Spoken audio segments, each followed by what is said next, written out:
Rain continues in the eastern U.S. in this boom and doom pattern, as I like to describe it. More rain and snow will be moving into the western U.S. over the next 2 days. And of course, we still have this system out in the Atlantic that poses to become a subtropical storm, or maybe even a tropical storm, and get one more name out of the way for this hurricane season, which theoretically ended 6 days ago. All of that and more tonight on the Joe and Joe Weather Show, brought to you by Omni True Value Hardware at 1226 North Wellwood Avenue in West Babylon, Southwest Suffolk County on Long Island, serving the entire New York, New Jersey, Connecticut tri-state area with everything you need this winter when it comes to getting rid of snow and ice and making sure your home or business is in tip-top shape and safe. And they are Long Island's largest rock salt source. They have all the great snow and ice melt products like Mag Ice Pellets and Flakes and Pelledo. And of course, in case you need a new snowblower or two or any other supplies to get you through kinds of things that winter storms can put you through. Sometimes that includes power outages. They all have it at Omni. 631 756 1125. Nowhere could you find prices better. And the website is omnitruevalue.com. Oh, welcome to tonight's Joe and Joe Weather Show. We are just me tonight. It's solo time for the Joe and Joe Weather Show. Joe's doing he did two library talks last night, and he's got two library talks tonight. So I said, because after doing two of those back to back, you're basically talking straight for 3 hours. Then to come on and do our show, where sometimes we can talk and talk and talk and talk. I said, take the night off, and I will just solo it tonight. So welcome everybody on the chat board, and for those of you who are lurking in the background, welcome to the Joe and Joe Weather Show. We are on Monday through Thursday. Usually our start time is 7:35 p.m., but I moved it up to 7 o'clock tonight just so that I could go to bed early. And also Sundays we are on at 11 a.m. Fridays and Saturdays we usually take those 2 days off to just recover. And there's a storm around. You will do a show on a Friday or Saturday and let you know in plenty of time. So make sure you subscribe. Make sure you turn your notifications on, your YouTube notifications on, so that you'll know when we are coming up live. And if you do like the show, by the way, please, by all means, hit the like button. So here we are. It is Wednesday, December 6th. It is another day where I had to deal with a whole bunch of irrational nonsense about the winter being over before it started. This happens every single year. I want to be spared that, so I really, one of these years, I hope, while we're still doing the show, that it snows before December 1st, just so that I don't have to listen or read all the absolute nonsense that occurred, that I read on various social media platforms. Also, by the way, for those of you who are serious weather watchers, this is what happens when you hope for, the always seem to be most hoped for pattern is the blocking pattern, the negative North Atlantic oscillation reading on the teleconnections. And I have said many times that, and I'll say it again, the teleconnection you should worry about the most is the East Pacific oscillation, because that is in a negative state. In other words, when there's higher pressures over the Eastern Pacific into Western Canada, that is far more important when it comes to the distribution of cold air across North America and across the United States. If you can have that and the negative NAO, then yeah, that's terrific. But when you don't have that, and we don't have that right now, I don't know when we're going to get it, you got a problem. Because then you're relying solely on the negative NAO to provide the cold air. And unless you're deep into the winter, where it's very cold up in Canada, where you could get the NAO to bleed down some of that cold air from Greenland and eastern Canada into the eastern part of the United States, you're pretty much left with what we'll be looking at the end of the week, which is colder than normal temperatures for a few days, but uh, we're still, but not by much, and we're still talking about temperatures that by day will be in the 40s and nights will be probably down in the low 30s, and that just doesn't cut it. Also, you got to have storms around when you've got whatever cold air you have, and one of the other issues here is the fact that because we do have generally ridging in the eastern part of the United States with this block, anything that comes into that ridge winds up weakening. And that's what we're going to see with the system for Friday and into Saturday morning. And we're going to see this again, probably with a system come later in the weekend or early next week, which will also ride into that ridge position and just fall apart before it reaches the coast. Nothing can develop, nothing can strengthen under a pattern like that. Uh, Adam Lowe says this winter is all about the MJO. Well, some would argue that every winter is about the MJO, but unlike last year, all models had it in the warm phase.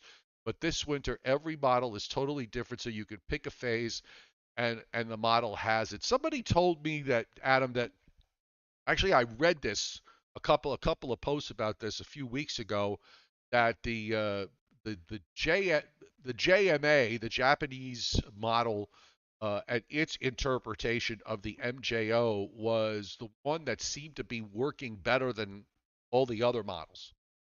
The other thing I would just say about the Madden-Julian oscillation, that's what the MJO is. It focuses on wind patterns across the West Pacific to the Indian Ocean.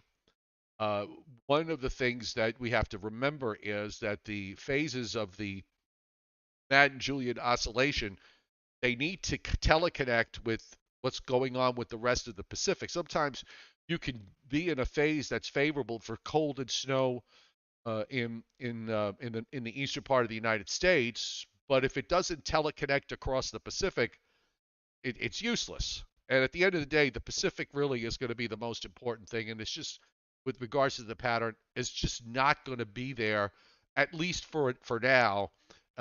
We probably will have to wait till the middle of the month to get into some sort of change. Models are some of the models are hinting at that. Not all of them are. The European keeps wanting to go in that direction. The GFS keeps wanting to drop troughs in the western part of the United States. So, look, it's early December. I can't look at the winter through my eyes. I can't look much beyond a week to 10 days. So, I try to maybe go out a little bit further to just get a general idea when I feel sure about something that's going to happen in terms of the overall pattern. But there's no way to know where we're going to be a month from now, or 2 months from now, or 3 months from now when it'll be March. So everybody take it easy. Just, let's watch how everything evolves in the coming days, and at least you get to see why things are not necessarily coming out the way some of the longer range models uh, were were showing. So, and to me, the primary culprit in all of this, I'm going to get myself out of the way now. The primary culprit through all of this is something that the models really did not show, and that is out in the Atlantic, east southeast of Bermuda. This is, I mean, it does sort of look to me like there's a low-level center and convection that may be bursting around it. That this may be in the process of becoming a subtropical storm out in the central in the subtropical Atlantic. I drew those circle in the high there yesterday. The low here, the subtropical system that, well, I think will become a subtropical storm. You look up to the upper right, there's another storm that is sitting near the Azores and is not moving. So this system in the central Atlantic is pretty much not moving. So what it does is, with the drier air outflow from all of this, it's enhancing uh, a ridge that actually extends down into the Gulf of Mexico, but it's enhancing the ridge between that low and the East Coast. And this is where this was not. I don't think this was not well forecasted by the models in the long range back well over a week to 10 days ago. So we got to get this before anything can change. That system has to get out of the way, and it's not going to get out of the way for at least the next several days, and it may not be until later in the weekend where it finally starts to move toward the Azores. Then you could start to maybe do some, let's call it repair work to the upper pattern if winter weather is what you like. I'm trying to cover both sides because I know some people do not like winter weather, but that is pretty much the way it goes. We're not all on the same page when it comes to that, and I try to recognize that. So that subsystem, and the Hurricane Center is going to send out an update on that probably in about an hour and a half uh, regarding what their thinking is. And at last left, it was at a 50% chance of developing over the next 2 days and a 50% chance over the next 5 days. So they continue to send out regular tropical. They're sending out tropical weather outlooks twice a day. On the U.S. satellite view, by the way, you can see the western edge on the center right, far right of the satellite loop. You see the clouds from that subtropical storm. And notice there's hardly any cloud cover at all between that and what's going on along the East Coast with the moisture, the feed of moisture that's coming up from the Pacific across the Baja Peninsula through Texas, and right up into the Northeast. It's just a very, very long southwest flow. Do have a cold front that is swinging eastward through all of this, but again, if this isn't moving here, then that front is really struggle to get through. It's going to get through and probably stall out somewhere to our south, probably coming through sometime late tomorrow. I think one of the big questions going in for the rest of the week for the Northeast and Mid-Atlantic states is how much, if any, clearing are we going to be able to see on Thursday before another weather system that comes out of this mess streaming up into the southern plains. But remember, if we've got this ridge position here in the eastern part of the United States, got this upper high that's back in the Gulf of Mexico. So if we got this ridge position here in the eastern part of the United States, and that's not moving anything, any kind of short wave that moves along in that flow is going to be on the flattish side. It's not going to have any kind of real indentation to it. It's just going to move into that ridge position and start to weaken. We've got some moisture out in the west as well, but there's a little time to buy before the next storm system comes into the western part of the United States. But meanwhile, here in the east, we have some showery rains now moving up into up the St. Lawrence Valley through New Hampshire. Give this a quick refresh here.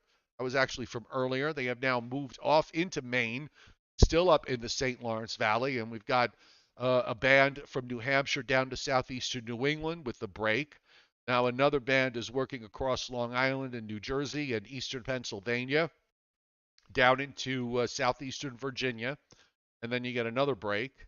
And then here's our cold front with the precipitation that's with the cold front, and that's right up here, uh, making slow progress to the east. And then, of course, that subtropical feed continues to feed up showers and some heavier downpours from Texas northeast into southeast Oklahoma, over into Arkansas and western Tennessee. And of course, I spent the day here in gloom and doom, and up until about noontime, it was still in the 40s until the temperature finally jumped up above 60. The last day and a half have been downright miserable. Low 40s with a northeast wind. When you get that, what's referred to as the wedge, where you get higher pressures that sort of wedge down the southern Appalachians, and you get this northeast wind that comes in. It's not fun, particularly up at 2,200 feet. It's cold, and it stays cold, and it's raw, and it's ugly. So no major storms going on. We can certainly know that by looking at the watches and warnings that are up. We really don't have a whole lot happening here. Huawei dense fog advisories up for parts of the southeast and the Florida Panhandle and for southwestern Missouri. We do have winter weather advisories in a couple of counties in Montana, northern Montana, under blizzard warnings at the moment, and we have a string of winter weather advisories in the Cascades and down into Northern California. A couple of some avalanche warnings in the western half of Colorado, the northwest half in particular. And that really is about it. It's just very, very quiet weather-wise from the standpoint of storminess. Well, if you look at the satellite, you got a possible subtropical storm east of Bermuda. You have a strong ocean storm sitting over the Azores. You probably have some big storms running around in the Pacific as well. So all the action right now seems to be out in the oceans rather than on land.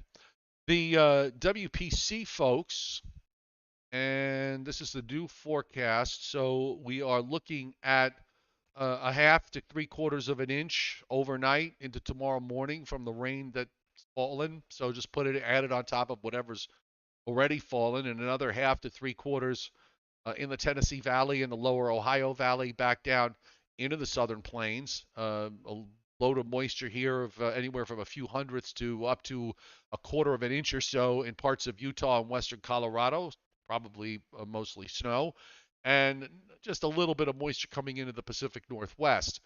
The next weather system, here we go with day 2, so you could see for Wednesday night into Thursday night, most of southern New England down to eastern Virginia, eastern North Carolina is dry.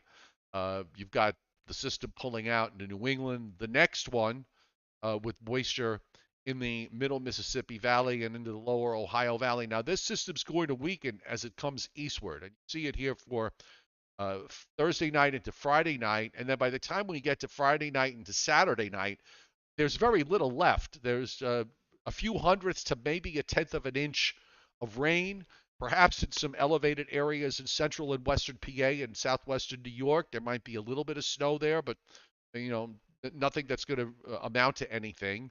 Then we move on to day 5, which is Saturday night into Sunday night. The coastal plain is dry, a little leftover moisture inland. Day 6, you start to see the next weather system in the Mississippi Valley up and down, moving eastward, gets amplified a bit for Monday night into Tuesday night. The GFS, up until the most recent couple of runs, was way overdoing, I think, a system to come in for Sunday night, Monday, and so is the Canadian model. The European is not showing it, and I believe that that's the case. There will probably not be much of anything to deal with Sunday night or Monday.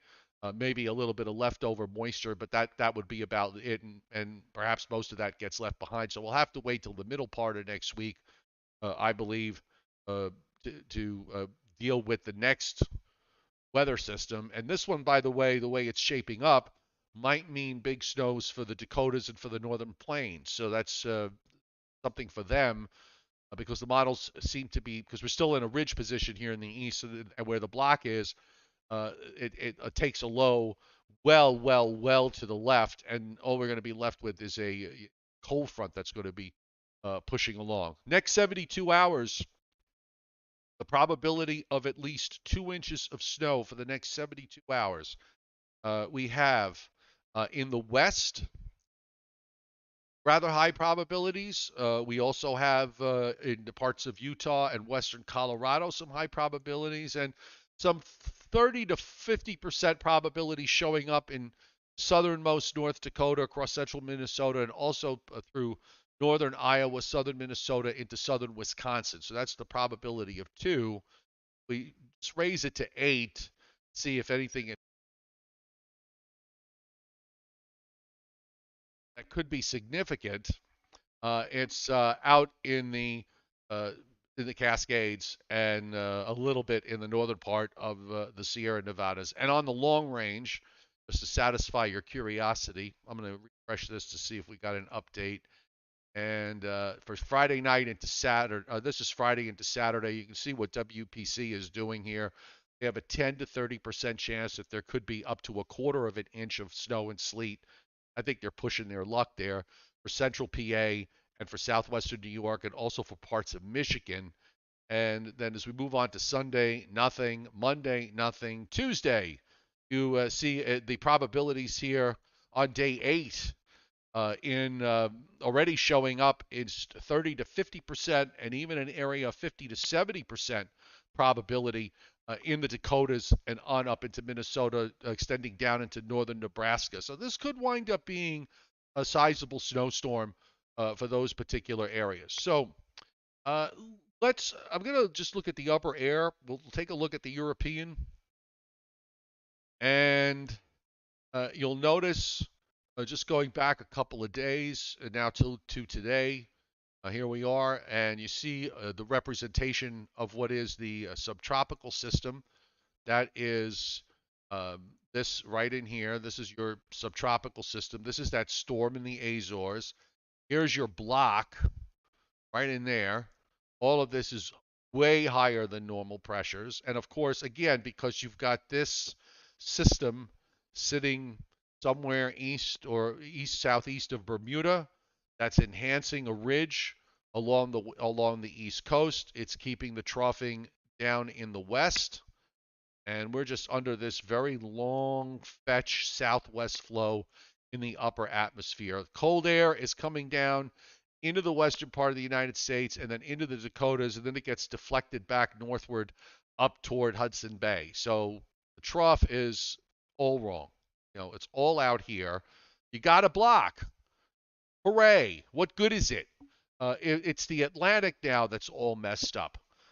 Because if this system were not here, you could probably swing this whole trough eastward and then keep it there, keep it in the east for a while. But not the case.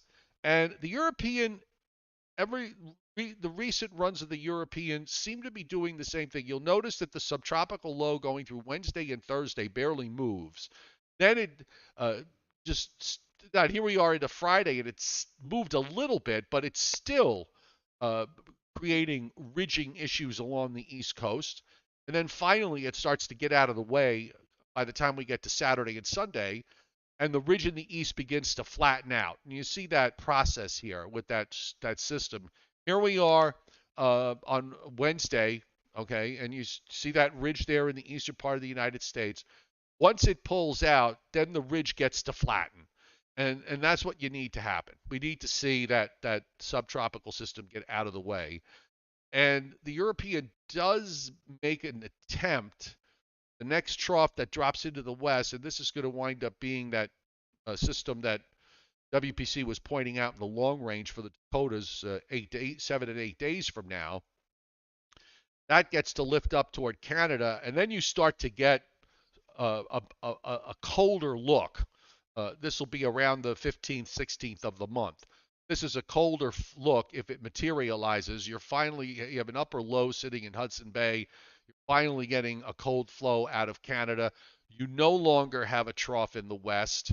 You have a little bit of energy there in the southern jet. And there's troughing out in the Pacific, which is interesting to see what happens as it moves along. If you can hold this has got to hold. And the block looks like it wants to, higher than normal pressures in general want to stay up in the Arctic region. So that part of the equation is going to be there. I think we have to just wait for I think it's going to be a matter of waiting for the Atlantic to correct itself. And of course, as I said earlier, the GFS, I'm going to do apples to apples here. So we'll use the 12Z GFS run rather than looking at the 18Z GFS run. But they match up well on the European and the GFS to an extent for early next week, for the period going into next week. And then you see the GFS tries to leave some ridging out in the western part of the United States in the long range. And now the long range last day, by the way, is December 22nd. So here is where, if this were to verify, you would have pretty cold flow from northwest Canada into the southeast. You have a low near the Azores. There's no subtropical low out here, thankfully. And you've got higher than normal pressures over the North Atlantic. So you have and then you have a ridge up along the west coast with troughing down. at about 160 and some energy that's approaching 140. So this is a much colder look that keeps showing up in the long range. But it's all going to be, what this subtropical system does, I think, holds really the key to how the long range winds up evolving. Because as I said, it's until it gets out of the way, we really can't do very much. We're stuck. Not the Atlantic is not moving. The storms in the Atlantic are stuck, so we're stuck with whatever the position that we're in terms of the upper air pattern. And then going back, just looking at what's coming up here, for example, with these lead systems, you'll notice with the southwest flow, I mean, you could barely see a kink here. This is Friday morning. There's a little upper low there. There's a short wave with an upper low in eastern Iowa that's moving eastward. But again, it's moving into a ridge position here, so it kind of just gets lost. You can barely find it here early Saturday morning. It's just a kink in the flow. So the area just falls apart. Then you have another one for Sunday night into Monday that really can't find. You see this arm that comes out of the northern plains. Well, that just sort of shoots up southeastern Canada, so the southern end of that is very weak. The major trough that drops down into the west, that's the one that's going to get kicked eastward and develop perhaps into an important storm for the northern plains come Tuesday and Wednesday of next week. And then that may be the catalyst to help things along as far as changing the overall pattern in the eastern part of the United States. One of the takeaways from this should be the fact that the higher pressures up in the North Atlantic, which we start out with, they do weaken somewhat, but they don't completely disappear, and then they come right back. And you see toward the end of the forecast period, the blocky nature of the pattern returns. And also, is the Pacific going to be more in a better place than where it is now? Again, the longer range models suggest that they will be. We're just going to have to get through the first 15 days of this month, and then we can go from there. So keep your fingers crossed that everything goes according to plan with that subtropical storm, and it doesn't throw another curveball to things, because it ain't good while it's there. So here's what it looks like on at least on the GFS. And the models really aren't too different today. So our system for tonight into tomorrow in the northeast and mid-Atlantic states, you see rain, central Appalachians down into Arkansas and Oklahoma, kind of pivots up northward because the next low is going out. My big question in the northeast and northern mid-Atlantic states will be how much, if any, clearing are we going to get? Because there is going to be some drier air, I think, that's going to try to move southward, at least initially, later Wednesday night and Thursday. But the wind is going to be northeast, and that next round of moisture is going to be close. So it's not this front doesn't have the power behind it to really clean house. And here's our first system. You see the low. Now the GFS is much weaker with it. It's following the other models, which have had this idea all along, where the low goes up into northern Illinois and then just turns southeast and weakens. You get this little area of precip Friday night into Saturday morning, a little bit of snow maybe in PA, southwest New York, and then it's gone. The next one, which the GFS was overdoing it, I think it's still overdoing it. It's got a low there off the North Carolina coast with a little bit of rain. The Canadian, I know, has got a much more developed system. I don't believe it. The European, again, it's in a ridge position. How is this going to develop in a ridge position is beyond me. But you also can see what's happening out in the west. So starting on Thursday, you're going to have the leading edge of the next storm system coming in. See that low there up off of Oregon into Washington. And then another low follows behind that. Drops down into the southwest. You've got this low in Colorado. You see the snow there into Arizona, New Mexico, up through Utah and Wyoming. Then that low strengthens as it moves northeastward up into Minnesota. Get that dark blue snow in Nebraska and in the Dakotas and up into northern Minnesota. Very tight pressure gradients, a fairly deep low. All the models do this. The Europeans got it. GFS has it. Canadian has it. We're already on the same page for something that's a week away, which is kind of interesting. Does lend confidence that that's going to be there. And then the low will reach its peak intensity and then start translating eastward because of the blocky nature of the pattern. It can't really go northeast, so it's just going to reform to the east. And we get a cold front through here probably on Wednesday or Thursday of next week, goes by, and then it turns a little colder behind it, but nothing crazy. And then we just have to wait and see as we go into the latter part of the forecast period. We know a lot of this is not going to be there on the next run. It does have some kind of low going up the west side of the Appalachians with a redevelopment right over Jersey. Again, way out into the future. So what's the state of the block going to be at that point? If that's even real, I don't know. But again, it is a colder look in the long range on the GFS. It's also a colder look on the European out to day 10. Just out of curiosity, why don't we just take a look at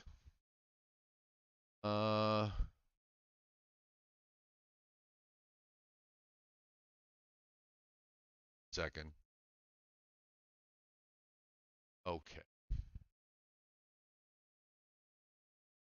Sorry about that. I just wanted to check a message in case there was a problem and not. So here we go. Let me just take a look. Well, then I want to show you guys something on pivotal weather. But we'll look at the European ensembles for today. I haven't looked at them, so I'm looking at them for the first time as I just want to see. They should go out to 360 hours. I just want to see what they're. Okay, so let's look at upper air. I kind of wish they had a North America view, but they do what we got. So here is Friday. See that system here on Friday, early Saturday. This little upper low that's near Detroit. Just again, it's just weak, and it dies out. And here we go into next week. There's your deep trough in the west on the ensembles. Takes an upper low to Minnesota. I'm more interested in what happens after this in the west and in the east. So you do have troughing in the east by the ensemble European model after about day 10, starting around day 10. And it does sit there through, and then you start to get some ridging. So the European's been consistently showing this idea after the 15th of a colder looking pattern, an improved weather pattern for the Pacific with respect to the East Coast. And that was weird. Just had some odd audio. And I guess might be one of those ads on the screen. Oh, the other thing is if you do have access to pivotal weather, if you just for laughs, you can go look at the CFS, which you may know I've used the term about the CFS stands for can't forecast, and then you can fill in the S part of it. But this model that they have, if you ever wonder, I'm not 100% sure, some of these apps that go out with 40 and 50-day forecasts, they must be using this or some version of this. Because this plots out surface maps going out to 762 hours. So that's basically four weeks and change. Okay, but there you go, almost 5 weeks worth. So this is the CFS. So if you want to look at what the CFS does here, so they got this storm. Instead of going up next week into the Dakotas, it actually moves straight east into Ohio, and they've got a little bit of snow there north of a warm front in southern New England and northern New Jersey. That's the CFS. And that low redevelops and goes out. Here comes the next one. And now that goes out underneath in the mid-Atlantic states, showing something. So this is our 288. There's your mid-Atlantic snow on the CFS. And overall, it's got a colder, pretty cold pattern setting up the second half of December and going into the beginning of January. Yep, it sure does. So, such as it is, it's the CFS model. You know, I wouldn't even say that this model has its moments because it really doesn't or hasn't, my experience. So, there you are. I have just now pretty much nutshelled the next 7 to 10 days. Trying to see everybody here. We've got 49 likes. Thank you for those of you who would hit the like button. It's always appreciated. Um, oh, Mother Ruzia sent me the EPO chart on Twitter. Okay, so let's see. Thank you very much. I can't see the chat board when I'm soloing. At least when Joe's talking and he's got his maps up and sharing, I can see the chat board, but I can't see it um, when I'm doing it by myself. So, okay, I'm thinking that you sent it to me. I don't go on Twitter very much, so I'm not. Let's see. Oh, okay. Thank you. NJ, got it. NJ Weather Nut. Thank you. And P&A and EPO both going into favorable positions by mid-month, supporting the idea of a colder, stormier pattern, delayed or not denied. I thought maybe you'd sent me the chart of the EPO, which would have been great, but I got the P&A I can pull up, and I actually did notice this at the P&A Pacific North America Index for the first time since before Thanksgiving gets back to the neutral zone after the 15th. So that the fact that it's rising, even though it's negative, it's rising. I think that's important. So the fact that it gets to the neutral zone is a positive for winter weather lovers. The other thing to look at, of course, is the NAO, and the NAO is negative right now, almost 2 standard deviations negative, and then it kind of gets back to 1, starts to move up toward the neutral line, and then starts sloping slightly downward after that. So the NAO is still in a good is in a reasonable position. So uh, there are positives there, and I would agree. Delayed, but not necessarily denied. I think uh, that is the takeaway from all of this. I didn't see the EPO chart, Mother Ruzia. Let me look again. I could be. I assume that you messaged it to me on Twitter. It's here. I don't see the chart though. I don't the chart. Oh, I accept. So maybe that'll.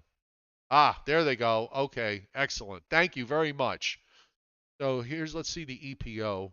That's the one yep, here we go. So I'll bring it up on the screen for everybody to see. So let me get me out of the way, and we can take a look at the PO. Whoops. Now I got to get me out of the way. So there's your EPO, and that's at the point that the trough finally pulls out of the west, and you can see that it goes negative. Actually, goes 4 standard deviations negative. This is. I wish my eyes were better, but it looks like the EPO goes negative starting at around the 13th, 14th, then goes 4 standard deviations negative by the time we get to the 16th. It comes back up toward the neutral line and then gets ready to go negative again. So that is a more favorable East Pacific oscillation that is indicated. And thank you for sending that to me. Thank you for sending that to me. I most appreciate it. So let me get myself back here and back to the chat board. So, I guess there's not much else I could really add. I don't think the Hurricane Center's updated everything. Oh, We got the porn bot. Thank you for Paul. Thank you, Paul Roman, for no. Don't time out the porn bots. Immediately hide them. Okay, just hide the user on the channel because this way then they can't come back on again until we get rid of all of them. That's the uh, that's the best way to handle it. So he's gone or she's gone. I'm not sure which, or it's gone if it's a bot. So everybody. Uh, so again, watch how this is where you can learn. I guess one of my biggest objections, we had uh, yesterday a conversation going on before the show about somebody making this sort of ridiculous, unequivocal statement about basically saying that it's never going to snow again because of climate change, and of course, no. But whenever I see comments like that, it's so interesting to me because um, my my my response, my initial response to something like that is, okay, show me the data, show me the numbers. Okay, if you're going to sit here and tell me that it snowed more when you were a kid than it has snowed in the last 20 or 30 years, show me the numbers. Go and do the work and find the numbers. I happened to look at this person was mentioning Hagerstown, Maryland, and I went and looked, and I was noticing a couple of things that came to mind. I thought their normal snowfall was higher than it was. It's only 25 inches. But if you look at the snowfall amounts over the last 50 or 60 years there, there's been very little. There's very, some decades average out higher, some average out lower, but there's been no noticeable change in the snowfall amounts. We all know that many stations in the Northeast and the Mid-Atlantic states have seen their snow normals go up in the last 20 to 30 years because of a huge number of 1 foot plus, and in some cases 20-inch plus snowstorms that have occurred in the last 20 years, compared to the prior 50 or 60 years. So I just show me the data. So and nobody, 99% of the time, they just really like to hear themselves talk or see the just express the opinion, and the logic is I said it, therefore it must be true. And you know what? I'm not going to let anybody get away with that. Plain and simple. I will. If you've got if you have a position about something, that's fine. Just make sure you've got the numbers to support it. And you know what? If your numbers support it, I'll be the first one to admit that you are correct. And maybe I would have had a different position going in, and I'll be the first one to admit that it was wrong. Keith James II, what impact is La Nina having? This pattern seems similar to last year. Is it my imagination, or is it very similar? East-west flow, warmish, maybe 1 to 2 snow events. I don't.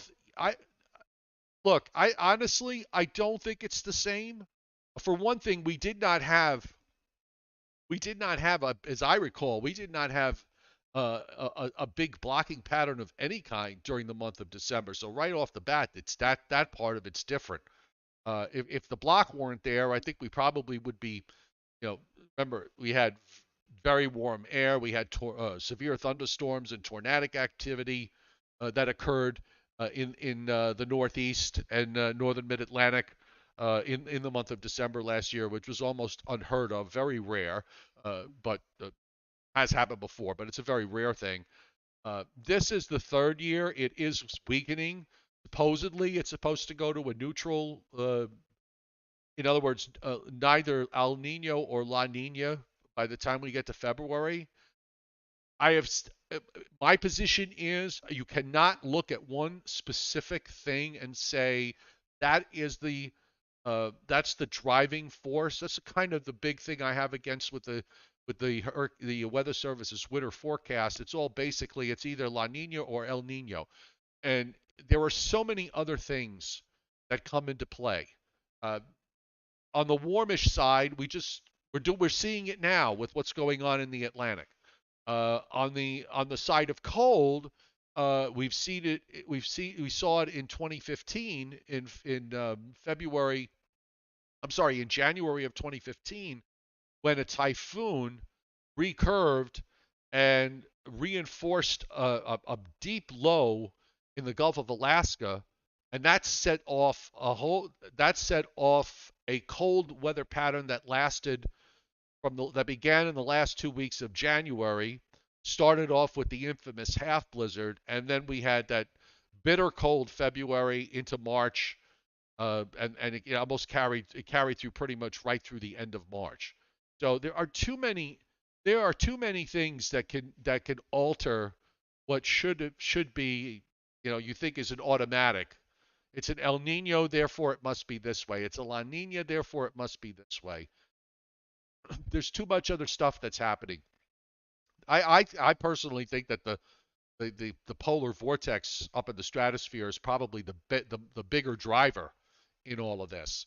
Because I'm thinking back the winter where we supposedly had a neutral, neither El Nino or La Nina, and everybody was getting all excited. It was going to be a great, a wonderful winter. And guess what? I think that was the winter. Was it 1920?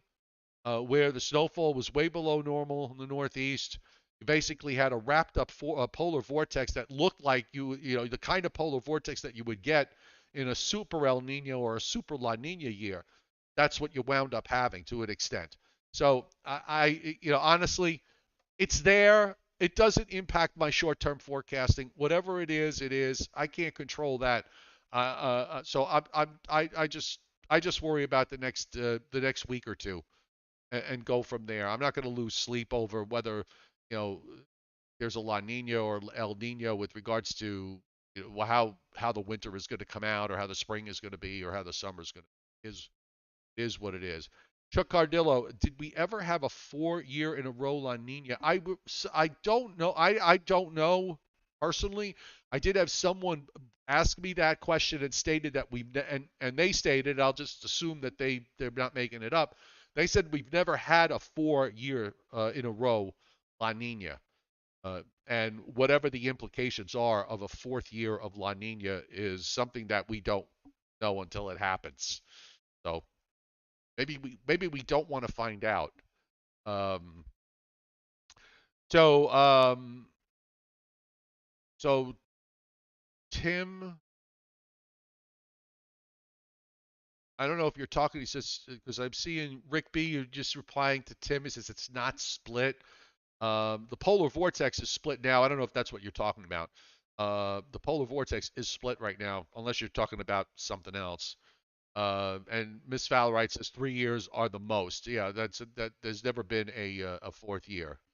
So if we wind up getting a fourth year, we'll find out what that ultimately means. It may be good, it may be bad.